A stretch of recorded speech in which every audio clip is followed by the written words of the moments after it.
কি লেখা আছে, who do you call when the army rapes. তো তনুর যে ধর্ষণের ঘটনাটা হয়েছিল কুমিল্লা ক্যান্টনমেন্টের ভেতরে, সেটার প্রতিবাদে আমরা একটা অ্যান্টি রেপ গ্রাফিটি করেছিলাম। এবং বিশ্ববিদ্যালয়ে এতগুলো ফাঁকা দেওয়াল থাকতে, এতগুলো জায়গা থাকতে অভিনেত্রী মেহজাবিন এবং প্রিয় মালতী সিনেমার যে টিম, ওনারা এসে ঠিক এটার উপরেই ফেসবুক লাইভে পোস্টারিং করছে। তো এবং তারপরে যখন প্রথমে ওনারা এটা সরায় নাই, আমরা যখন আসলাম উপস্থিত হলাম লাইভ থেকে দেখতে পেলাম এই যে শিল্পী মেহজাবিন, অভিনেত্রী মেহজাবিন এই যে প্রিয় মালতীর উপর আটকাচ্ছে, এই যে তনুর চেহারাটা ঢাকা। তারপরে যখন এটা তোলা শুরু করলাম তখন মেহজাবিন সামনে দিয়ে পাস করছেন, কোনো ভ্রুক্ষেপই করে নাই। আমরা যে ওনাদেরকে বলতেছি যে ইটস আ মিস্টেক, উনি সেটা স্বীকার না করে চলে গেছেন এবং ওনার টিম এসে সরি বলা শুরু করছে। ওনার টিম কেন সরি বলবে, উনি নিজের হাতে আটকাইছে, অভিনেত্রীর দায়িত্ব এখানে এসে সরি বলা। এবং যখন তোলা শুরু করছি তখন টিম মেম্বাররা এসে তোলা শুরু করছে এবং বলছে যে ওনারা এটা আটকাইছে কারণ এটা নাকি সোশ্যাল অ্যাওয়ারনেস রিলেটেড একটা সিনেমা।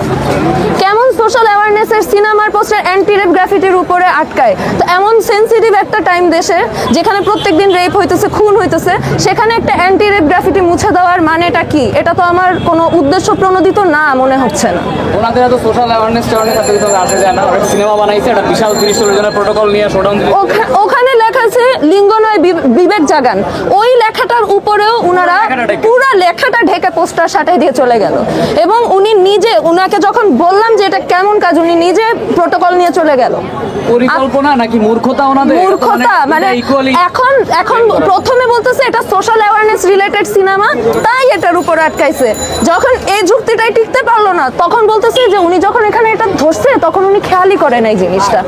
তাহলে কি আমাদের অভিনেতারা মূর্খই তো। ওনারা সরি বলতেছেন খালি। এবং আমরা আসলে সরি বলতেছেন না, লাইন প্রোডিউসার। হ্যাঁ, ঠিক আছে, উনি নিজের হাতে ক্যাম্পেইন লিড করতেছে, আইসা একটা পোস্টার মেরে দিয়ে ঢাকা দিয়ে গেল, নিজে আইসা সরি বলার মনস্থা না, পার্সোনালি সরি বলতেছে। কেন এটা লাগানোর সময় তো পাবলিকলি লাইভে উনি আটকাইছে, উনি লাইভে এসে সরি হলে উনার জনপ্রিয়তার জন্য জিনিসটা ভালো, জাতির জন্য জিনিসটা ভালো এবং আমাদের ফিল্ম ইন্ডাস্ট্রির জন্য জিনিসটা ভালো। অভিনেত্রী ফিল্ম স্টার হয়ে গেলে যাচ্ছে তাই জিনিসপত্র করে বেড়ানো যায়, এগুলার রীতি বন্ধ করা দরকার। সোশ্যাল অ্যাওয়ারনেস ক্যাম্পেইন করে ওনারা পারবে একটা, মানে এই যে আর্মি রিলেটেড একটা সত্যি কথা বলতে পারবে সিনেমা দিয়ে, বলে না তো, সব তো করে দালালি। এবং আমরা ঢাকা বিশ্ববিদ্যালয়ের শিক্ষার্থীরা আপনি যেহেতু স্বীকার করছেন আমরা এটাকে অ্যাকনলেজ করছি, এবং আপনি যদি আপনার সম্মানের দিকে তাকিয়ে এই যে পোস্টার লাগাইছেন প্রতীকীভাবে যদি আপনি ছেড়েন এবং